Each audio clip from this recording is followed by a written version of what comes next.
দোসা মই দেখা যাম তেতিয়া কাম হ'ব দেখা যাম আকৌ ন এইফালে দি দিয়ক আমাৰ এটা জনক দিয়ক দিলে বিস্কুট আৰু এটা হকে দি দিয়ক দি দে মোলে এটা দি দিয়ক মই এনে ভিডিঅ' কৰিছিল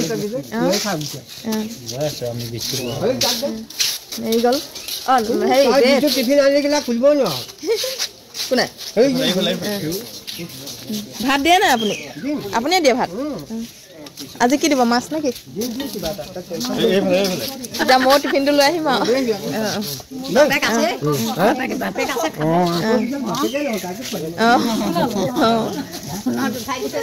বেমাৰীক দিয়ে নে হেৰি লগত থকাকো দিয়ে ন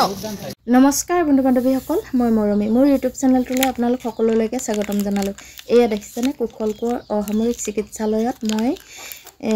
দুৰাতি থাকিলোঁ আচলতে মোৰ দেউতাৰ অসুখ আছিল আৰু সেয়েহে এই আইতাগৰাকীকো লগ পালোঁ আৰু আইতাগৰাকীৰ লগত গৈ এয়া চাহ আনিলোঁ চাহ আনোতে আচলতে যিকেইজন মানুহে সকলো ৰোগীক আচলতে চাহ ভাত যোগান ধৰে তেওঁলোকৰ লগত অকণমান ধেমালি কৰিলোঁ আপোনালোকক তাৰে কিছু দৃশ্যাংশ আগবঢ়ালোঁ আৰু সঁচাকৈ মানুহৰ বেমাৰ আজাৰ হ'লেহে বুজি পায় যে কেনেকুৱা অৱস্থাত আমি হস্পিটেলত থাকি পৰ দিব লাগে আৰু যিসকলে এইসমূহ দুখ বুজি নাপায় তেওঁলোকে আচলতে এনেকুৱা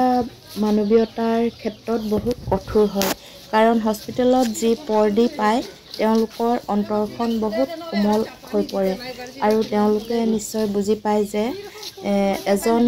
দুখত পৰা মানুহ বা এজন ৰোগীক কেনেকৈ চম্ভালিব লাগে আৰু এইকেইজনে হস্পিটেলৰ সকলো ভাত চাহৰ যোগান ধৰে আৰু আমাৰ দৰিদ্ৰ মানুহৰ আচলতে তেওঁলোকে চিকিৎসালয়ত থকা ৰোগীসকলক ভাত চাহকণ দি বহুত উপকাৰ কৰিছে বুলিয়ে কৈছোঁ কাৰণ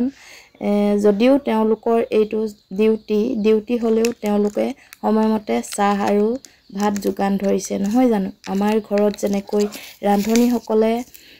পৰিয়ালটো পোহপাল দিবলৈ ভাত আৰু চাহ এনেকৈ সকলো সময়মতে যোগান ধৰে ঠিক তেওঁলোকে হস্পিটেলখনৰ দায়িত্ব তেওঁলোকে সময়মতে কিমান ৰোগী আহিছে কিমান ৰোগীক দিব লাগিব প্ৰত্যেক দিনাই বনাই খোৱাটো তেওঁলোকৰ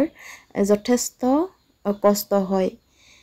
সেয়েহে মই আপোনালোকক এই ভিডিঅ'খন অকণমান তুলি দিলোঁ আৰু হস্পিটেলত থকাৰ পাছত দেখিছেনে এয়া মই অকণমান ওলাই আহিছিলোঁ আৰু ওলাই অহাৰ দৃশ্যটো অকণমান আপোনালোকৰ আগত দেখাই দিলোঁ কাৰণ আমাৰ গোলাঘাটত টাউনখনত অকণমান খোজকাঢ়ি আপোনালোকৰ আগত এয়া দেখালোঁ আৰু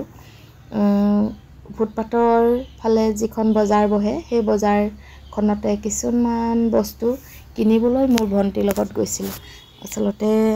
গোলাঘাটত 100 টকীয়া বজাৰৰ পৰা ধৰি বহু ধৰণৰ বজাৰ আছে আপোনালোকে নিশ্চয় অহাসকলে বুজি পায় বা গম পায়